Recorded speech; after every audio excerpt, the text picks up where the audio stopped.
So I'm going to talk you through my latest gallery that I have created for the Wish You Were Here exhibition, which is a graduate exhibition for the soon to graduate uh, photography students of Blackpool School of Arts. Sorry. Um, like my other spaces, this has been created in Unreal Engine 4, um, utilizing a VR template, but then 360 renders are exported into Cooler, which is the platform I'm using to create the tour. Now, Cooler have just recently updated their software. That means you now no longer need to actually click on the jump points to move around the space. You can quite simply just point to where you want to go and click, and it will go in that direction, which is a really handy feature. However, I've left the jump points here in this space in case you wanted to utilize Cooler's VR. You can actually view the website through VR. It's basic VR, but to move around the space using VR, you need to look at where you're going, and then it kind of counts down and then jumps to the point you're looking at. So that's why the jump points are still there, so that you can move around using VR. Now, this space, I've been particularly interested in creating an interesting space, but hopefully one that doesn't overpower the work. And I've tried to make it interesting through the use of shape and texture and light. So in this particular space, I've used a lot of reflective materials that really kind of reflect the light around the gallery. But doesn't distract from the work. Now, just in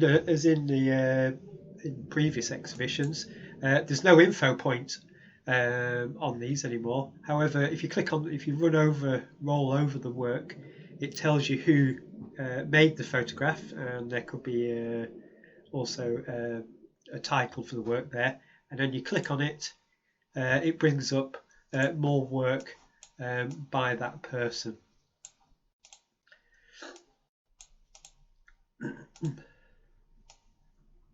Okay, so you can see.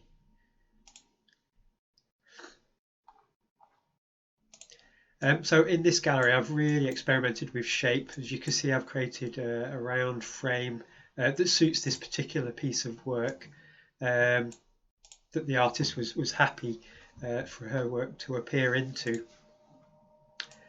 But also, I've utilised scale more to give a real effect of scale and size of the imagery. Also, because of developments in exporting from UE4, I've been able to create higher resolution and more cleaner and resolved quality to the renders, which makes the photographs just look lovely.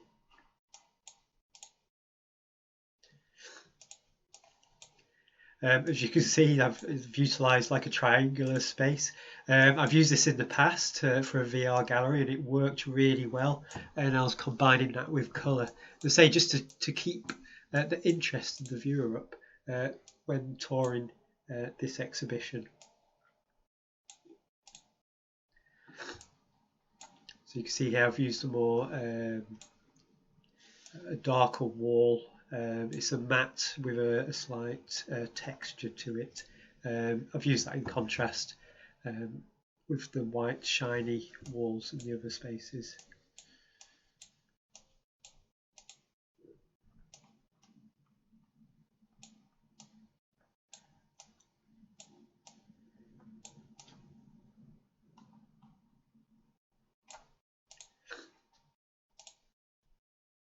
Okay, so it's a fairly tight and compact space.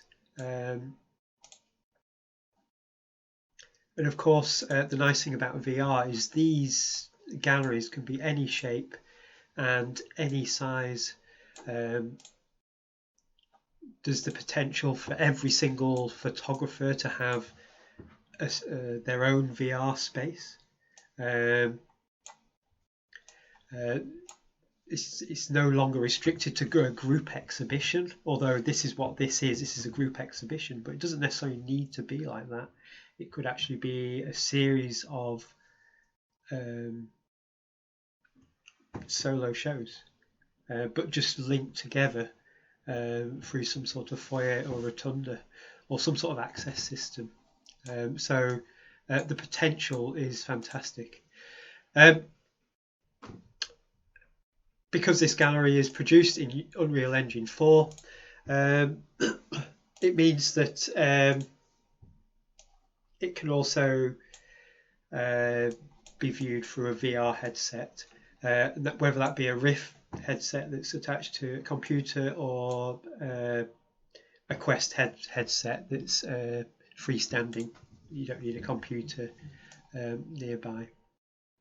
I've got a number of links in here, so these all link to, so they have their own website, which that links to, and the exit sign as well links to their website. But that could link into a hub or another destination for which these galleries are connected to.